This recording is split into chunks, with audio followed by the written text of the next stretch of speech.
Karena saya berprinsip, saya tidak mau seperti lampu sorong yang hanya terang di jauh sana, jauh saja, tetapi di sisinya gelap. Semiskin-miskinnya kita, sehina-hinanya kita, artinya semelarat-melaratnya kita, jangan sampai kita memakan barang yang hindari yang haram. Maka akan datang yang halal-halal. Maka Allah akan mengganti dengan motornya. Masya Allah, sepeda motornya lagi. Kenapa? Kepala dia nggak punya. Nggak ada kepalanya. Iya, nggak masalah. Nggak ada kepalanya, nggak ada lampunya itu. Cuma ada tempat lampunya itu ya nggak ada. Stangnya ada.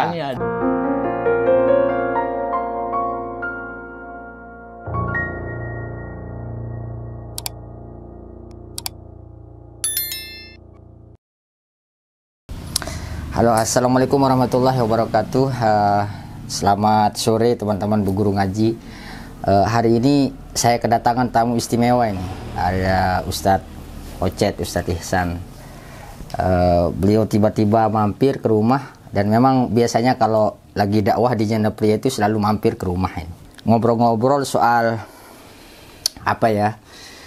Soal perjalanan Ustadz Ihsan lah dari karena ada yang bertanya kok bisa dia di Mangkung. Mungkin mulai kita dari keluarga dulu, Ustadz. Gimana ceritanya, Ustadz? Ya, bismillahirrahmanirrahim. Assalamualaikum warahmatullahi wabarakatuh. Waalaikumsalam. Ya, alhamdulillah hari ini saya mampir di rumahnya saudara saya, Ustadz Jumaili. Orang tua asli Desa Krimbung, Dusun Kang Mayung. Oh, Dusun Kang Mayung ya. Dari kakek buyut saya, dari Embik Keletik Toker Goner saya, semua adalah keturunan dari Desa Krimbung, Kuang Mayung. Sehingga pada saat itu dari kakek kami itu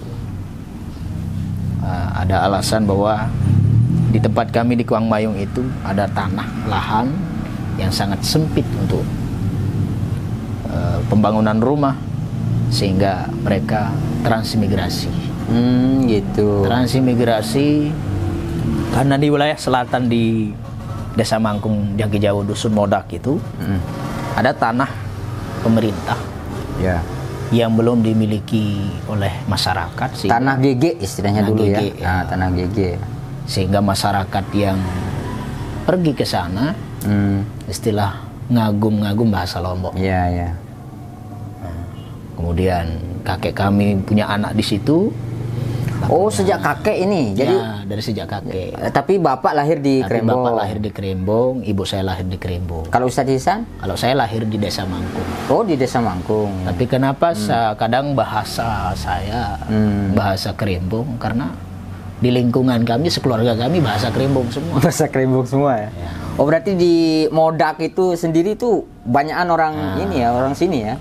Makanya di Dusun Modak itu ada namanya Modak Kopang, Modak Janda Pria.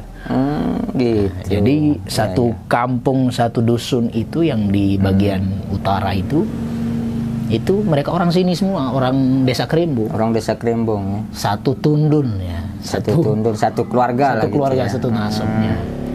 Sehingga ketika ketika saya dakwah ke bagian Janda Pria, saya menggunakan bahasa Janda Pria. Ya, banyak orang bertanya kok bahasanya kayak bukan orang lauk gitu loh. Terkadang kalau saya pakai bahasa selatan, takut saya jamaah di bagian utara ini, Janda Pria ini nggak paham. Tapi ada lebihnya itu, Ustadz. Jadi kemarin ada yang komentar itu, bahasa lauk itu terdengar lucu kalau di kawasan selatan ini. Itu makanya sebagian jamaah mengatakan begitu. Ya. Lebih baik katanya Ustadz, nggak usah pakai bahasa di sini. Bahasa Janda Pria. Bahasa Janda Pria lebih baik tetap pakai bahasa selatannya itu, karena uniknya di situ katanya. Ya sudah, kadang saya keceplosan pakai bahasa selatan. Terus berarti sekolahnya di mana, Ustadz? Di sekolah Mangkung dulu. Saya di SD 2 Jangki Jawa. Di pasar SD, itu. Ya. Kemudian saya lanjut MTS saya di Praya. Di Praya di mana? Di Praya Darul Muhibbin Mispalah Praya. Oh, berarti Ustadz Ihsan alumni sana ya? Alumni sana. Tuan Guru Habib ya, Habib Ziyadi itu ya? Itu yang pengasuhnya yang saat ini. Yang saat ini ya. Tuan Guru Muhammad Sobri Azhari. Tahun berapa itu? tahun 2005 saya masuk. 2005 saya masuk, saya selesai 2011. Nah, SMP saja di sana atau sampai SMA. Sampai SMA? Sampai SMA. Terus perjalanan berikutnya? Kemudian setelah saya tamat di sana, kemudian saya lanjut ke Pondok Pesantren Salafiyah Safiyah Sukoharjo Situbondo, Jawa Timur. Ya. Nah, selama kuliahnya di sana. Kuliahnya di sana. Itu berapa tahun di sana berarti? Selama kuliah. Selama kuliah 4 tahun ya. Ya. Kemudian kita balik 2017. Akhir 2016 awal 2017 kita balik dan mulai bergelut di bidang dakwah. TPQ dulu. TPQ dulu. TPQ di anak-anak di rumah kecil-kecil itu. Dan kita mulai buka majelis sampai saat ini. Terus Ustadz, ini kan ada ada keunikan tersendiri dalam dakwahnya Ustadz Ihsan. Itu dulu di pondok memang dipelajari ya? Tidak pernah dipelajari. Artinya kita tidak pernah seperti teman-teman yang dulu ceritanya latihan buat bangku jadi jamaahnya, mereka praktik. Iya. Tapi kalau saya tidak pernah. Nggak pernah ya? Pokal ngomong itu, alhamdulillah saya dapatkan di salah satu organisasi di Pondok Pesantren Salafiyah Safiyah. Apa namanya itu organisasinya? IKSAS. IKSAS. Ikatan Alumni dan Santri Salafiyah Safiyah Sukoharjo Situbondo. Nah, di situ kita punya peran. Waktu itu saya menjadi banom daripada ketua sub rayon Lombok Tengah. Kemudian saya aktif untuk berbicara. Nah, disitulah kita dilatih. Ternyata berarti secara formal itu nggak pernah belajar retorika dakwah. Kalau fakultasnya apa? Fakultas Tarbiyah. Bahasa Arab.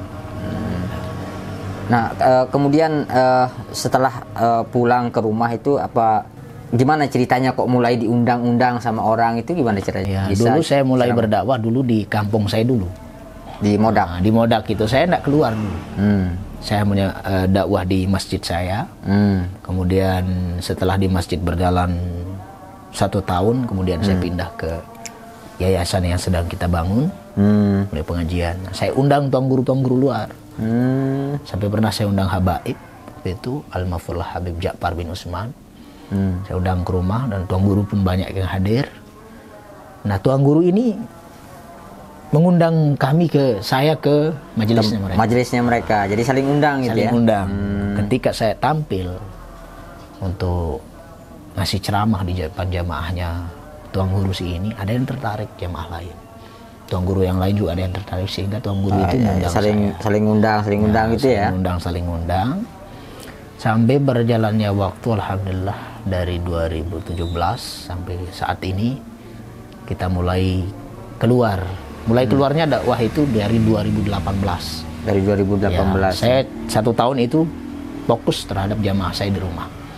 Karena saya berprinsip saya tidak mau seperti lampu sorot.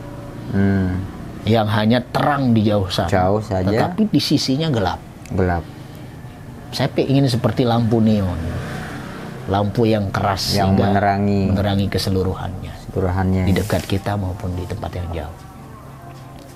Sehingga kami mulai dari rumah, kami membangun di rumah, kemudian ada yang mengundang di luar, sehingga kita alhamdulillah pernah diundang ke Sumbawa, sampai ke Dompu, dan ke Lombok Utara, Lombok Timur, alhamdulillah, di Lombok Tengah juga.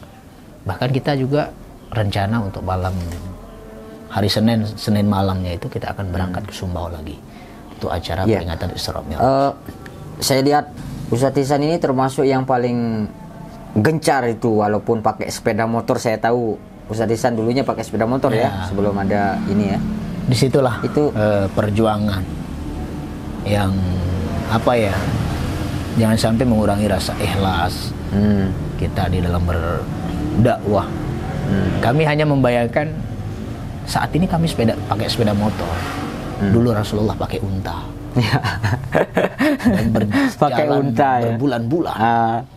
Kita masih pakai sepeda motor ya, masih enak ya. Beliau berdakwah dalam keadaan tersembunyi karena takut kafir Quraisy. Iya. Saat ini kita ingin melanjutkan pesan beliau, balighu anni walau ayah. Meskipun saya tidak punya ilmu, tapi satu ayat yang saya sampaikan ke jamaah dan jamaah itu mengamalkan. Harapan saya ketika jamaah itu mengamalkan apa yang saya sampaikan, ada yang menjadi amal jariah saya.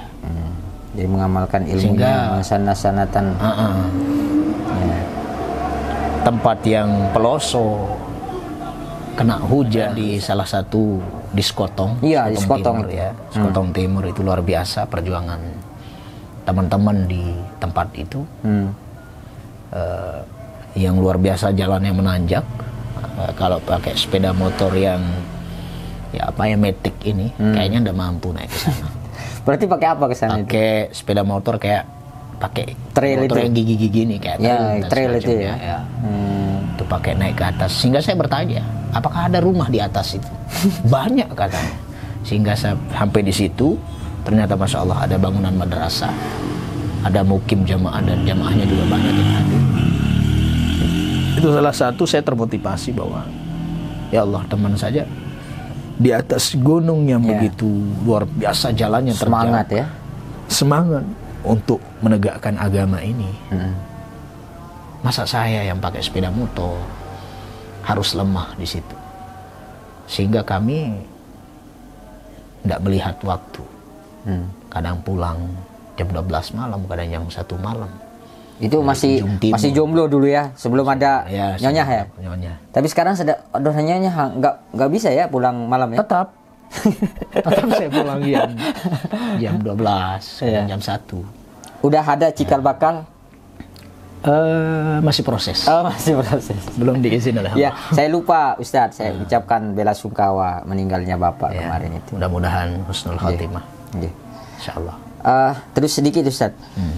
Ustadz Ihsan itu kan dikenal dengan ceramahnya yang kocak, lucu, banyak cerita. Itu gimana ininya Ustadz? Jadi prinsip saya saat begini,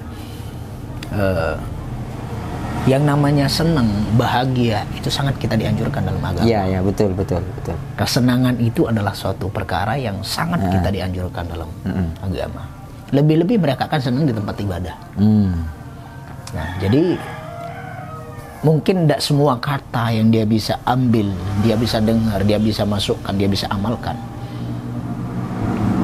Ada satu kata, man ta'allama baban minal ilmi, satu bab ilmu saja dia akan pahami. Misalnya bab-babnya banyak kita sampaikan, tapi satu bab yang dia pahami, maka itu kan khairun, kata Nabi dalam kitab Duratun Nasid itu, lebih baik daripada sholat sunat 100 rakaat. Nilainya memahami satu bab ilmu. Sehingga saya berprinsip, di sela-selanya mereka sedang paham, maka saya akan buat mereka senang. Toh juga senang itu adalah merupakan anjuran agama. Membuat orang senang. Membuat orang senang. Itu kan bagian dari juga sedekah juga kan? Sedekah juga. Sehingga tapi yang saya penasaran Ustadz, itu kan stok ceritanya banyak sekali tuh. Misalnya kayak cerita sambal terong gitu. Itu di mana didapat itu sebenarnya? Apa Ustadz sering baca-baca? Sebenarnya ada kisahnya. Ada kisahnya, kita ada kitab khususnya, kitab kisah-kisah. Iya, kisahnya itu kita ambil di kitab, coba kita samar-samarkan. Gitu. Ya. Dibolak-balik ya, gitu dibolak-balik. Jadi supaya di balik cerita itu ada hikmah. Ada hikmah ya. Kita tidak bercerita lalu ceritanya tidak ada manfaat. Di situ ada cerita yang mereka bisa ambil untuk menjadi pelajaran. Itu cerita sambal terong itu gimana ceritanya itu? Dimodifikasi dari cerita apa? Sambal terong ini kan ketika kita sangat berhati-hati terhadap sesuatu yang haram. Apa hadisnya? Mantaraka haraman nalan halalan ya. Semiskin-miskinnya kita, sehina-hinanya kita, artinya semelarat-melaratnya kita, jangan sampai kita memakan barang yang haram. Hindari yang haram.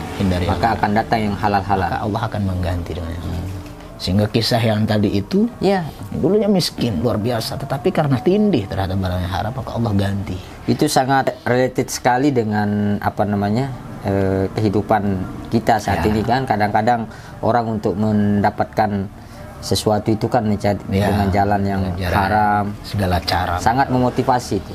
Kemudian yang pernah dengar cerita dari Ustadz Ihsan itu dijemput pakai kaisar itu betul ya? Betul. Sehingga yang mengundang itu sering saya ketemu saat ini. Yang mengundang itu tahun berapa kejadiannya itu? Belum ada mobil gitu ya? Belum ada mobil. 2019 dan 2018 akhir kayaknya. Iya. Saya diundang ke satu desa. Saya tanya, Ustadz mau dijemput apa enggak? Ya kalau saya punya sepeda motor enggak usah dijemput. Tapi karena sepeda motornya lagi dibawa sama adik kuliah, jadi saya enggak punya sepeda motor saat ini, mau minjem semua dipakai. Saya minta tolong kali ini dijemput. Hanya dijemput. Jam setelah zuhur itu lama saya nunggu, mana penjemputannya, nggak jadi atau gimana. Saya tunggu, akhirnya datang tiba-tiba. Yo, mana sepeda motornya? Mana apa namanya untuk pakai jemput itu kendaraannya? Oh, di bawah katanya. Udah saya semangat pakai jas, bawa sorban. Nggak bisa dia naik ke atas itu ya? Ada ya mobilnya. Nggak bisa dia naik masuk motor rumah. Sekaisan. Ya terus langsung pas saya lihat, mana kendaraannya? Yang ini katanya. Kaisar ini. Iya, kaisar ini. Oh, ya sudah enggak apa-apa. Terus pas saya masuk mau naik, saya lihat ada sofa di atas. Sopanya megah, bagus. Terus yang buat saya berpikir begini, enggak masalah pakai kaisar. Cuma jangan ditaruhkan kursi. Kayak orang raja gitu duduk. Ya kan kalau kita lewat jalan raya juga. Siang hari lagi tuh. Siang hari. Ya udah nggak usah, saya bilang nggak usah pakai ini. Mendingan telepon saja, pakai sepeda motor, jelek-jelek aja nggak apa-apa. Yang penting pakai sepeda motor, nggak usah pakai kaisar ini karena ada kursinya di atas. Ya udah, karena buru-buru, nelpon dia cepat pakai sepeda motor, ustadznya nggak mau katanya. Malu katanya pakai kaisar ada kursinya di atas. Ya udah, datang lagi sepeda motornya, masya Allah sepeda motornya lagi. Kenapa? Kepala dia nggak punya. Nggak ada kepalanya. Iya, nggak masalah. Nggak ada kepalanya, nggak ada lampunya itu. Ada tempat lampunya itu ya nggak ada. Stangnya ada. Terus yang jadi masalahnya nggak ada lampunya itu. Pedal kakinya itu yang nggak ada. Kenapa? Nggak tahu, mungkin udah rusak, copot kali. Saya naik, di mana mau naruh kaki? Susah naruh kaki, jadi susah naruh kaki. Jadi selama di motor itu jadi lepas kaki. Jadi gitu kakinya tetap lurus ke bawah. Ya perjalanannya juga lumayan jauh lah kan. Sehingga kalau saya mau taruh kaki saya di knalpot, bahaya sendal saya kena. Sehingga kalau sopirnya lagi nurunin ada tanjakan, saya ikut ke bawah gitu. Nggak bisa kedorong ngerem gitu, nggak bisa rem sendiri gitu. Karena kaki nggak kuat. Sehingga pas sampai situ saya marah. Marah dalam artian apa ya? Ya enggak masalah kalau pribadi saya dia jemput semacam itu. Bagaimana kalau ulama-ulama kita yang lain, pengelisir tuan guru kita? Kalau saya enggak masalah. Saya bukan siapa begitu kan. Akhirnya pas balik-baliknya disiapkan mobil gitu. Ini untuk menjaga apa ya? Menjaga akhlak kita kepada guru. Jadi Ustadz, banyak sekali ya pengalaman dakwah kayak gitu luar biasa. Yang namanya di perjalanan. Tapi ini teman-teman, karena waktu ini sudah mau maghrib ini, Ustadz Ihsan nanti ada agenda ceramah lagi di tempat lain. Kita akan tutup obrolan ini, tapi nanti saya pikir kita akan nyambung lagi dengan kondisi yang lebih baik. Rencana saya nanti Guru Ngaji kita akan bikin semacam podcast gitulah. Mungkin kalau Ustadz Ihsan datang ke sini atau Ustadz Gondrong, karena biasa juga Ustadz Gondrong juga sering ngaji ke sini, terus Ustadz Jumawan juga sering ke sini. Ya mungkin nanti bisa kita ngobrol-ngobrol banyak. Mungkin pesannya terakhir Ustadz dengan untuk teman-teman di Guru Ngaji, Ustadz. Teman-teman Guru Ngaji, tetaplah perbaiki niat. Luruskan niat. Karena bagian daripada dakwah juga di media ini apa namanya? Ya, cukup membantu nggak Ustaz? Membantu, sangat membantu ya. Sangat membantu. Sangat membantu namanya media ini. buat teman-teman subscribernya ya, Bu Guru Ngaji.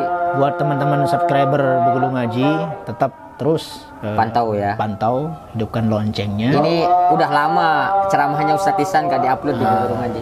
Supaya enggak ketinggalan ceramah-ceramah tuan guru terbaru. Iya. Ya, itu saja. Mudah-mudahan kita selalu sehat walafiat. Ya, kita doakan Ustadz Ihsan selalu sehat ini. Beliau berdakwah ke sampai ini kabarnya mau ke Sumbawa juga Ustadz. Mau ke Sumbawa, insya Allah. Kapan? Berangkat hari Senin. Hari Senin ini. Hari Senin. Berapa hari? Sore. Sekitar 2 hari. 2 hari. Ya. Undangan apa? Maulid. Isra Mi'raj. Baik Ustadz, kita doakan mudah-mudahan Ustadz Ihsan tetap sehat, panjangkan umurnya oleh Allah Subhanahu Wa Taala, dimurahkan rezekinya ya teman-teman ya. Mungkin hanya ini dulu ya obrolan singkat kita dengan Ustadz Ihsan. Mudah-mudahan ada manfaatnya. Saya mengucapkan Assalamualaikum warahmatullahi wabarakatuh. Assalamualaikum warahmatullahi wabarakatuh. Makasih Ustadz.